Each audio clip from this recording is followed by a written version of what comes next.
Вітаю, дорогі друзі! Сьогодні поділюсь з вами простим рецептом дуже смачних булочок. М'яких, легеньких як пух, а називаються вони даугавенням на честь річки Даугави.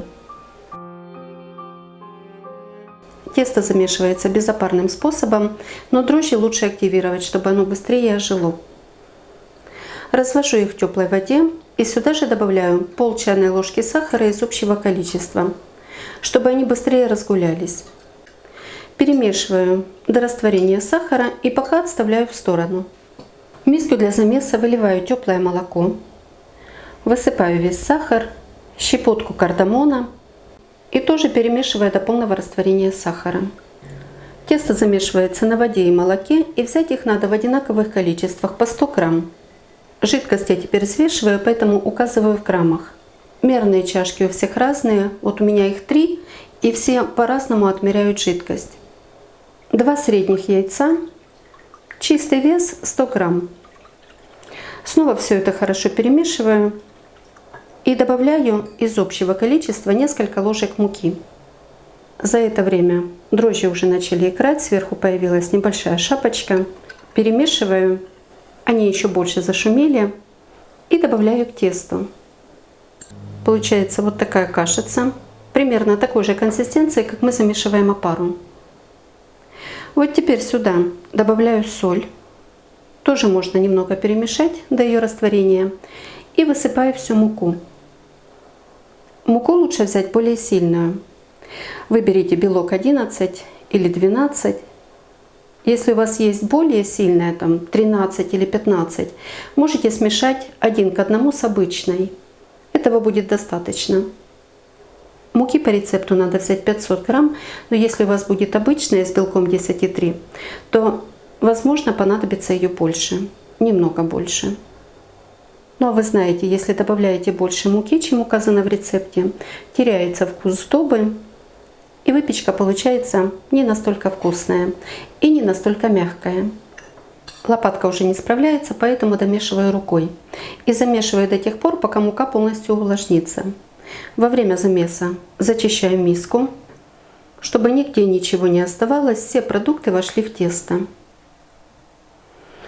Вот сейчас оно должно получиться средним, а в итоге после добавления сливочного масла очень мягким. Вот такое получается тесто, еще полностью не вымесилось, комковатое. Но видно, что оно не мягкое, но и не твердое. Вот теперь можно добавлять сливочное масло небольшими порциями. И каждую порцию хорошо вмешиваю в тесто. Как только предыдущая расходится в нем, добавляю следующую. Видно, что тесто стало уже намного мягче, хотя еще не умесило все масло. Добавляю последнюю порцию и вот теперь вымешиваю до гладкости и однородности. Замешивайте так, как вам удобно, как легче на ваши руки. Я вот тоже замешиваю по-разному, складывающими движениями или наоборот растягивающими. Чем дольше вы сейчас помесите тесто, тем более эластичное оно будет. Для выпечки это только лучше. Вот такое мягкое получается тесто. Оно хорошо отходит от донышка, уже не цепляется за миску, не прилипает к рукам. Видно, что оно уже эластичное, хорошо растягивается и не рвется. Мягкое, будто бы и липкое, но на руках не остается. Еще немного комковатое, поэтому вымешиваю дальше. В конце вымешиваю только вот таким вот способом. И чтобы пальцы не уставали, захватываю прямо во всю ладошку. Вот так вот. Так намного легче. И вымешивая, прижимаю к стенкам. Оно так быстрее выглаживается, и миска остается чистой. Все, тесто полностью готово. Вы это почувствуете руками. Сейчас я его округлю и оставлю для подъема где-то на 1,5 или 2 часа. Но за это время ему надо будет сделать одну обминку. Коврик слегка смазываю маслом. Вот такое красивое получается тесто, гладкое. Затягиваю пищевой пленкой и делаю много проколов, чтобы выходил во время брожения углекислый газ. Можете накрыть обычной пленкой, сверху еще полотенцем. И оставляю при комнатной температуре. Прошло 50 минут. Тесто хорошо поднялось, делаю ему обминку. Коврик снова слегка смазываю маслом. Тесто мелко-мелко пористое. Посмотрите, какие дуются пузыри. Под руками пищит. Не ускоряйте процесс, не создавайте ему тепличных условий.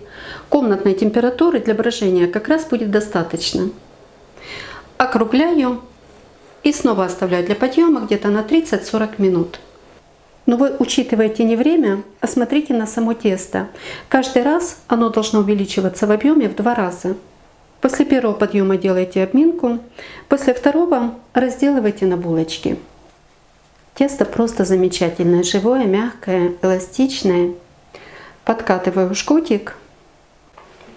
Делю его на 12 частей весом почти по 75 грамм, там чуть-чуть меньше. Теперь все эти кусочки округляю. Сразу выдавливаю большие пузыри воздуха.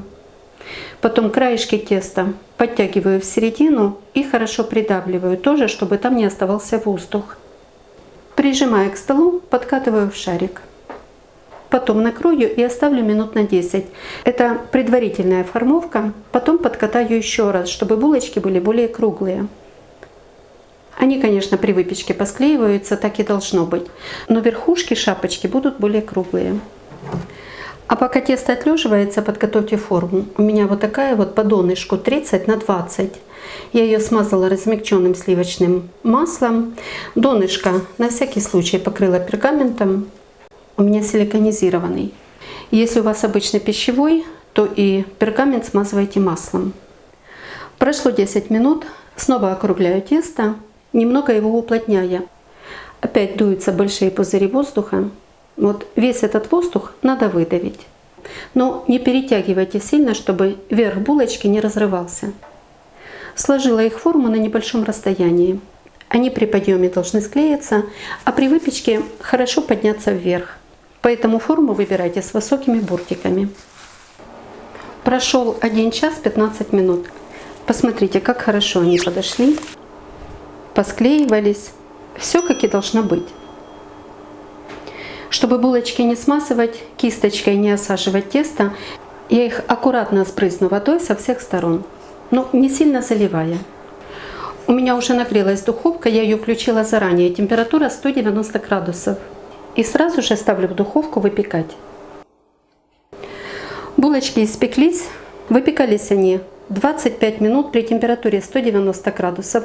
Второй уровень духовки снизу, подогрев вверх-вниз без конвекции. Вот такие они красивые.